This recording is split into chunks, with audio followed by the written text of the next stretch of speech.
Adventures of Pipeman on W4CY Radio.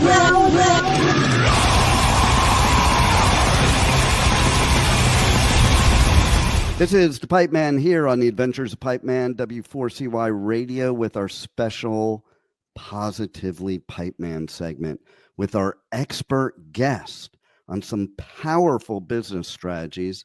Let's welcome to the show, Michael Barbarita. How are you? Fantastic, Dean. Thanks for having me. How you doing? I'm doing great. I'm especially doing great because I want to learn today what the 5 steps are that I have to cover to be successful in business. Well, as you know, I hope everybody could tell that I'm very passionate about what I do. And, I have a 15-minute segment, but I can go on for days and days and days. But here's the thing. You see, whether you work with me or someone else, there are 5 critical steps that you must take in order to implement business and financial strategies that your competition isn't doing. And the first step is clarity. So what I mean by that is, before you can start to do tactical things, you have to strategically understand, why am I doing this? Where am I headed? And what does success look like for me? But not in your business, in your life. Dean, I've seen this mistake happen over and over and over again, and it might be happening to some of your listeners right now, where they're so excited to make their impact in the world that they jump out there and they create this business, and then all of a sudden they're fitting their life around this business thing they created. But the way it should work is that you first create the life you want, and then you let the business, which is the asset, serve you, allowing you to get to that life. Does that make sense? Oh, that makes a lot of sense. I love that. That's clarity. So once you have clarity, the second step is a step-by-step roadmap. For example, and let me just give you an example of one strategy that I'll give you the roadmap to. So the step-by-step roadmap to a risk reversal is, first, you need to identify who the customer is. Second, we have to identify the problem the customer has. Third, we have to come up with the solution to that problem, our unique solution. Fourth, we have to test the problem and solution to make sure we got it right. And then fifth, we have to create a risk reversal to make our offer compelling. But you have to also understand what a risk reversal is and what it isn't. The essence of a risk reversal is to eliminate or reduce the customer's perceived risk, making it easier for them to say yes to your offer. So that's step 2. And by the way, that's for any strategy that you're going to implement. You need a step-by-step roadmap. So number one is clarity. So you first need clarity. Second is the step-by-step roadmap. And the third thing is you have to upgrade your skills. Some people might be wondering things like, can I really implement business and financial strategies that my competition isn't doing? Well, before I implemented things like the ski guarantee, because sometimes what happens is you're already doing something. For example, before I implemented my ski guarantee, where it was ski the ski 3 times, you don't like it, bring it back for a brand new pair and keep bringing it back until you get it right, that helped me grow my business from $2.5 million to $8 million in 5 years. Before I implemented that ski guarantee, if we sold a pair of skis to a customer and they came back into the store saying that the skis weren't right for them, guess what we did? We gave them a brand new pair of skis, no question asked. All I did was put the ski guarantee into my offer to make my offer more compelling. I'm going to do it anyway. Right. That's part of a skills upgrade. It's, some of these things that, because people wonder if they can do it, they can implement strategies or not. Sometimes it's just a review of what you've been doing. And right. We do, because I said to myself, we do this anyway. My employees were going crazy when I talked about this, because they had visions of thousands of pair of skis coming back and the customer putting one over on us and all that. But we were doing it anyway. We just didn't advertise it. We figured we'd now put it in our offer to make our offer more compelling, because we're going to do it anyway. And as long as we trust that the customer just wanted a great ski experience and didn't want to put one over on the retailer, which was 99.99% of the people, we did it. And that's part of a skills upgrade.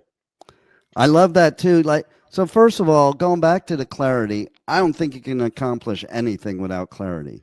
I'm also a big believer that your office, your work environment, whatever it is, has to have no clutter, because clutter creates non-clarity. So that's all part of it too. And yes, how do you know how to get somewhere if you don't have the roadmap? You have to, like, you can't just figure it out of thin air. You need the roadmap. And then something as simple as you just talked about. I mean, when you say an upgrade or Skills upgrade. Yeah. A skills upgrade, Yeah. basically people are thinking, oh, am I going to have to take a class? Am I going to have to do this? Something as simple as offering something that you already are offering, but making it look like a bonus. That's brilliant. Yeah. And that's really, that's just part of a skills upgrade, just to understand what you're doing now and how you can incorporate it into an offer that makes it compelling. I mean, well, because just about every business owner I work with, Dean, and every business owner that I actually know cares deeply about the customer experience. They actually care deeply about it. Sure. And so they're doing a lot of things right now that are enhancing the customer experience, but they're not incorporating it in their offer. And that's part of the skills upgrade. There you go. And so it's clarity, step 1, step-by-step roadmap, step 2, upgrade your skills, step 3. Step 4 is mastering your psychology. What it took to start your business and what it takes to grow your business requires a completely different mindset. Businesses that go from 0 to 250 need a completely different mindset to go from 250 to $1 million. And then another complete mindset shift to go from $1 million to $2 million, or $1 million to $3 million, and so on. And the business can't grow unless your mindset grows. If you like, going back to my ski guarantee, where I said the employee's mindset was thousands of pair of skis are going to come back and we're going to lose a ton of money. But that didn't happen. You need to have the right mindset to see things the right way. And that's why mindset is really important, because there's a number of ways that your mindset can play games with you, especially in the selling process, where you absolutely have to believe, and we're going to talk about this in a future show, you absolutely have to believe in your product or service and that it's the best option for the customer. And that's a mindset shift, because all we're thinking about is our competitors do the same thing, and the customer's really not going to get any value unless we drop our drawers and drop our price. So, but that's for a future show. I think mindset is key. Totally. Yeah, absolutely. Because you need a shift. You cannot have them at between 0 and 250, and that's an arbitrary number that I'm throwing out.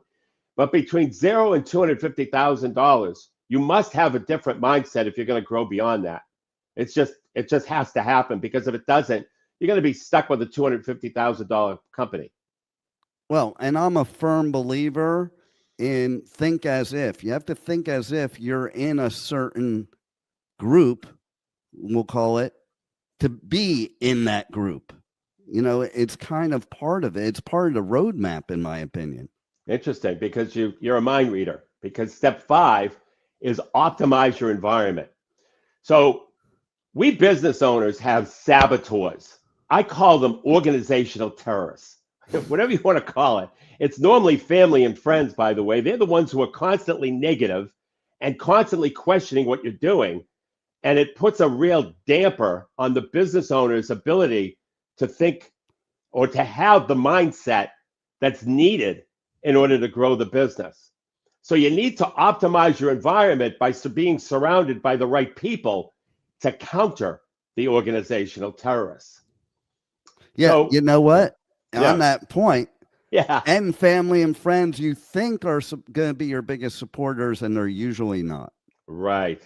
That's right. And that's why optimizing your environment in terms of being with people who are supporting you is critical, because it's so difficult to grow a business. It's not all these concepts that we're talking about aren't easy. They're not easy to do. And but when you have people who are constantly negative and questioning what you're doing, it makes it much more difficult to establish the mindset that's needed to go from 250 to 750 or 250 to $1 million or $1 million to $2 million. And so that's why step 5 is so important. So once again, whether you work with me or someone else, you have to do this critical 5. Step 1 is clarity and know where you're headed. Step 2, a step-by-step roadmap. Step 3, a skills upgrade. Step 4, master your psychology. And step 5, optimize your environment. Those are brilliant steps because they're absolutely true, and you're absolutely correct that it's, necessary. It's not even a desire. It's necessary in order for success. And, even to add on that last part about, friends, family, what have you, listen, you need to surround yourself with people that are at the level you want to be at, not the level you're at. And a lot of times when that happens, okay, people are going to say negative things to you. That's why, you see a lot of successful people in the world and everybody's got something negative to say about them. You take somebody like Jeff Bezos. Forget personality because that doesn't play in the role. It's a matter of the man started Amazon in a garage. You got to give credit where credit's due. And that's the roadmap I want to follow, not the roadmap that keeps you in the garage. Right. That's right. That's exactly right. And so, and that's what we try to do. We try to put you in a supportive environment because you have the organizational terrorists that are constantly beating you down, and that wears on you over time. So you need that supportive environment that will serve you and counter all that negativity. And so I think that, like I said, and like you said, I think these are 5 critical steps, with that 5th one being certainly very important as well. Absolutely. And how do people reach out to you for more information, for more knowledge, for, more coaching in this matter or any other business matter, or just to get your book? Okay. Well, it's easy. You go to nextstepcfo.net. And if you go there, you can download our book for free, and then go to nextstepcfo.net/contact. And I'd love to interview any business owner for the next edition of my book. And the way it works is really simple. It's 60 minutes on Zoom. I present strategies from my book, and then I ask your opinion as to the impact that strategy would have if a business owner were to implement it in your industry. And then I document it for the book. There's nothing to buy. But I promise you this, you'll learn business and financial strategies that your competition isn't doing. And if you go to that contact page of our website, nextstepcfo.net/contact, fill out the contact form, put book interview in the message section, and I'll send you a calendar link to schedule the interview. Nice. Are there any other final words for today that you want to leave the listeners with? I think that's it, except my normal thing.